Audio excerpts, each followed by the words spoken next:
प्रिय छात्र छात्राओं नमस्कार। आप सभी को नवरात्राओं की शुभकामनाएं। माता रानी की कृपा आप पर बनी रहे और आपके जीवन में अपार खुशियां आए। जैसा कि हम परिवहन के बारे में पढ़ रहे थे, सड़क परिवहन, रेल परिवहन, और अब पढ़ेंगे हम जल परिवहन।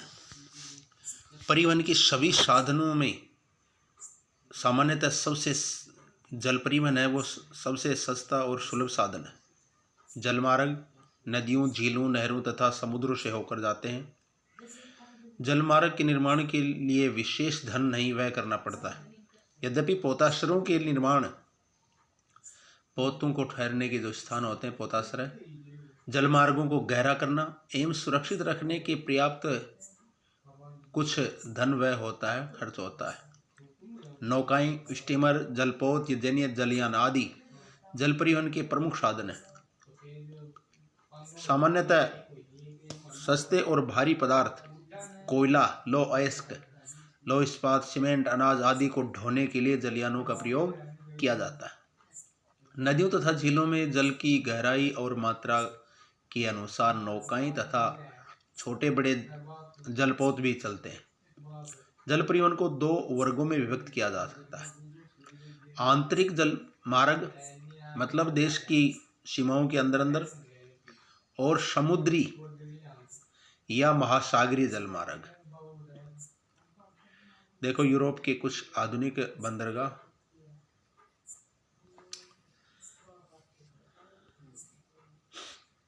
और राइन जलमार्ग से गुजरता पोत, राइन नदी। पहले पढ़ेंगे हम आंतरिक जलमार्ग। यह महाद्वीपीय या स्थलीय भागों में स्थित नदियों और झीलों से होकर गुजरते हैं। इसके लिए वे नदियों और झीलें उपयुक्त होती हैं जिनमें पर्याप्त जल और गहराई के साथ ही ढाल कम पाया जाता है। नदियों में रेत आदि के निक्षेप भी जल परिवहन में बाधा उत्पन्न करते हैं। नदियों में जब रेत जमा हो जाती है तो बच्चों उसमें गहराई कम हो जाती है और उससे परिवहन बाधित होता है। जो नदियों या झीलें शुष्क ऋतु में सूख जाती हैं, ऐसी स्थिति में परिवहन के लिए अयोग्य हो जाती हैं अथवा शीत ऋतु में जम जाती हैं, उनमें केवल मौसमी परिवहन ही संभव हो पाता है। विश्व में जिन भागों में पर्याप्त जल प्रवाह वाली बड़ी बड़ी नदियां पाई जाती हैं, उनका उपयोग जल परिवहन के लिए किया जाता है। विश्व के प्रमुख आंतरिक जलमार्गों का विवरण इस प्रकार है।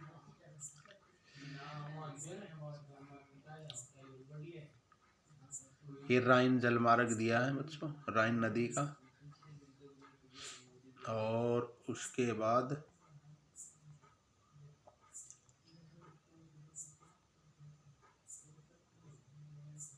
ये अगला पृष्ठ हम देखते हैं, यूरोप के आंतरिक जलमार्ग।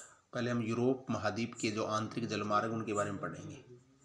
आंतरिक जलमार्गों की दृष्टि से यूरोप की स्थिति सबसे श्रेष्ठ मानी जाती है, उत्तम है। उत्तर पश्चिम में अटलांटिक महासागर और दक्षिण में भूमध्य सागर में गिरने वाली नदियां यूरोपीय देशों को अंतर्राष्ट्रीय व्यापार की सुविधा प्रदान करती हैं। उत्तर की ओर प्रभावित होने वाली राइन, सीन और पो नदियों, दक्षिण की ओर बहने वाली डेन्यूब, डॉन, नीपर और निस्टर नदियों और कैस्पियन सागर में गिरने वाली वोल्गा नदी के निचले भागों का प्रयोग जल परिवहन के लिए किया जाता है। पश्चिमी यूरोपीय कुछ देशों, जर्मनी, फ्रांस आदि में जल परिवहन के लिए नहरों का निर्माण किया गया है। राइन नदी जर्मनी और नीदरलैंड से होकर प्रवाहित होती है।